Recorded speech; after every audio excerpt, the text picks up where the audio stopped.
Hey guys, it's Lanson. In today's episode, we're leaving Kunming, southwest China, and heading to Shenzhen, about 50 kilometers away. There's a so-called world-class dinosaur fossil museum over there. Scented sachets and bracelets. Take your pick. Just 5 yuan for 2. Cute, right? During Labor Day holidays, Kunming's been packed with tourists. Some were heading to jade markets. Local driver warned us. Don't buy those stones. You can't tell what's the price. It's easy to get scammed. You're not a pro, you won't be able to spot the trick. Driver telling us about wild mushrooms. If you want the best ones, come in September, that's peak season. Mushrooms grow like crazy after the rains. You want real stuff? Don't eat in tourist restaurants. They'll charge you over 1,000 yuan a meal.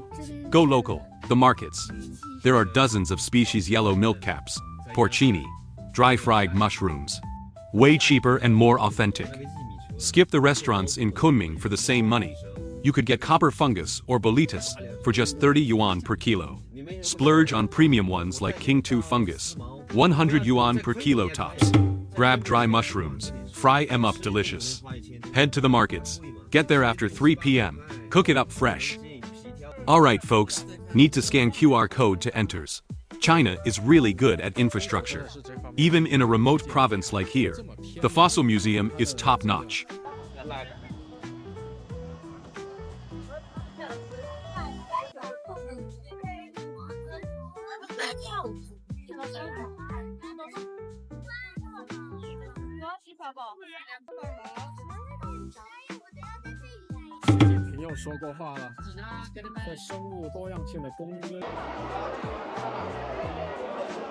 Chengqing Declaration. Let's see what they're saying. Claiming to be one of the countries with the most complete World Heritage categories. Sounds a bit flashy, huh? The World Heritage Conference in St. Petersburg? CCP's propaganda is self-contradictory. On one hand, it belittles Western scientific awards, such as Nobel Prize.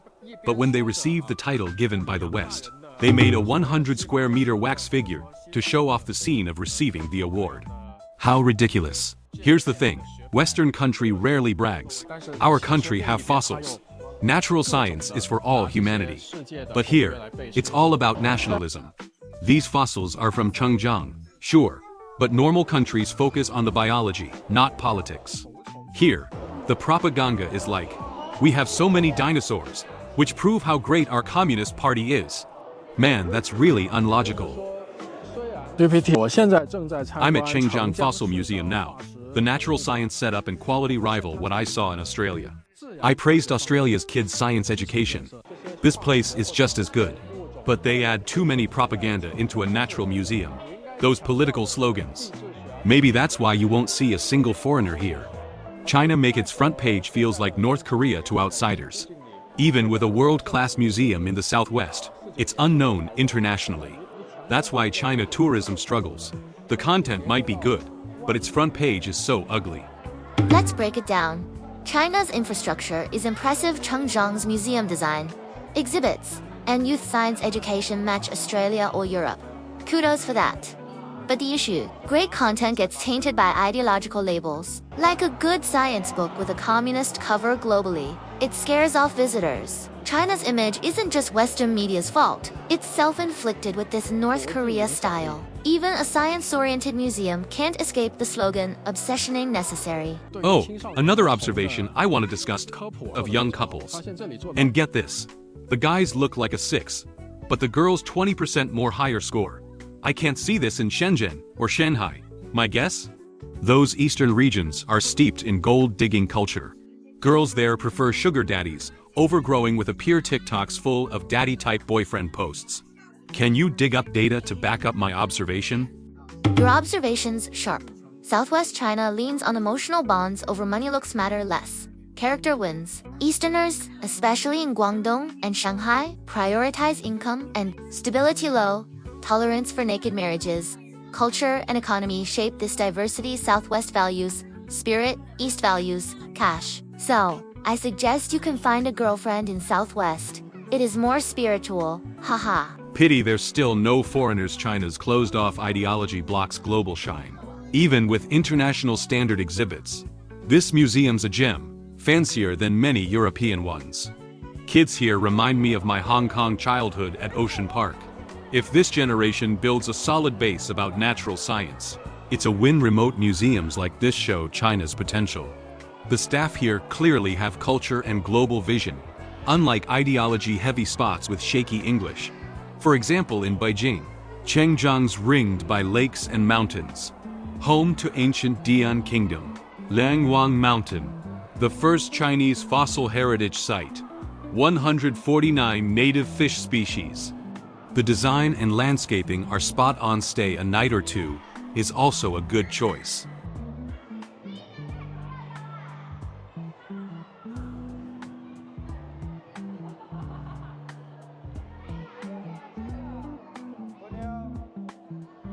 错觉啊，也不知道对不对，就是西南这边的情侣好像更温馨一点，或者说情侣的数量更多一点。我不清楚我这个观察有没有道理。这个世界生自己的罪孽，接触到的。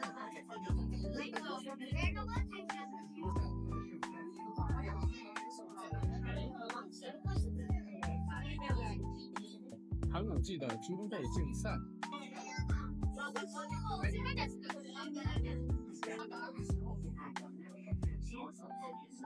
云南虫，云南虫是这里，尚未搞清楚这个东西是什么，说法有10种之多。最大的影响是脊椎动物假说。用我的意念召唤你。太古老了啊！现在的人类也还没搞清楚。现在的海洋节肢生物，这个蟹啊，这个问题问得很好。现在还有活着的屏障生物群的生物，已经消失在历史长河中了。这边做的倒是还挺跟世界接轨的吧。但是可惜还是没有什么太多外国人来，就是整个国家的，从国家意识形态来说太封闭了。也许这里的这些生物学家们，他们有国际的视野，他们把这个展馆做得非常的 international， 是吧？我看了，都是非常正宗的英文，就不是那种半吊子弄出来的英文。但很可惜的就是这样的一个地方没什么人知道。其实这个馆是真的做得不错啊。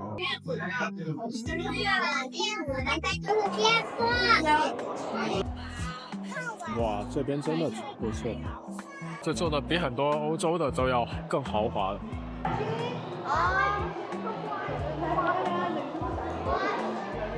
你要跟这个大恐龙合照吗？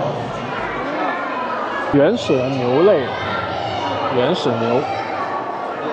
这边是趋同演化 （Convergent Evolution），从第5个房间。奥陶纪的海洋生命的大爆发，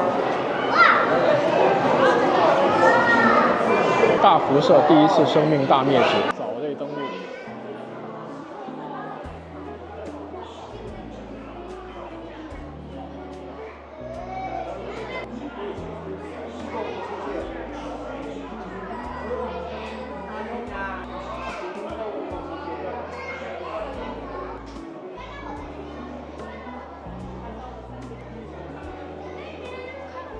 是吧？情侣很多的，而且都是有时候男的还挺矬，就这种现象，我记得我在东南亚好像也见到，就女的普遍比男的要高分20%的感觉，就比如说那个男的是个6分呢，然后那个女的是个8分，这样的一个关系。但是在广东或者江浙沪你是不可能的。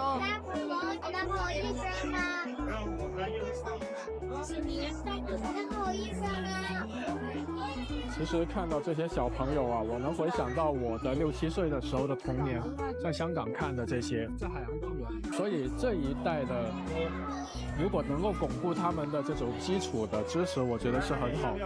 而且他们现在条件能发展到，就是一个蛮偏远的地方都有这样好的条件。转过来。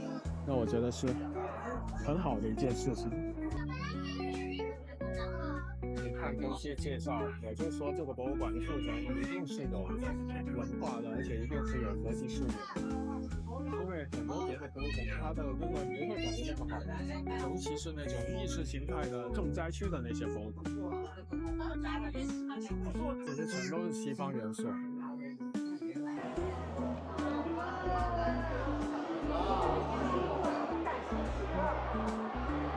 澄江是环湖背山，七山两水一分坝。澄江的地质位于省会昆明的东南，是古滇国的发源地之一，滇中第一山梁王山，有亚洲唯一的，也是中国首个化石类的自然遗产。人类标本，在中国仅分布在云南的有149种火镜鱼类。那确实很多特别的哈，要是我爸来了，估计他很喜欢吃这些特别的鱼类。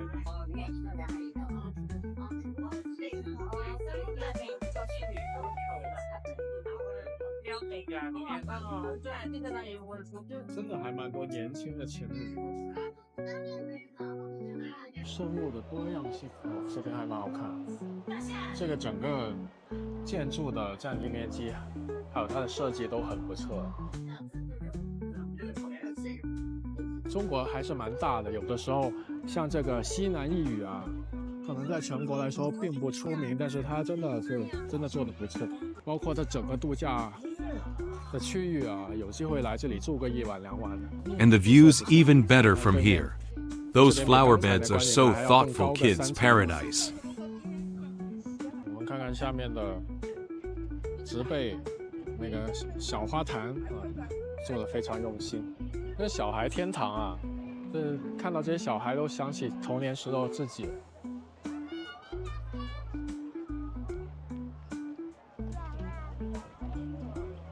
那快点。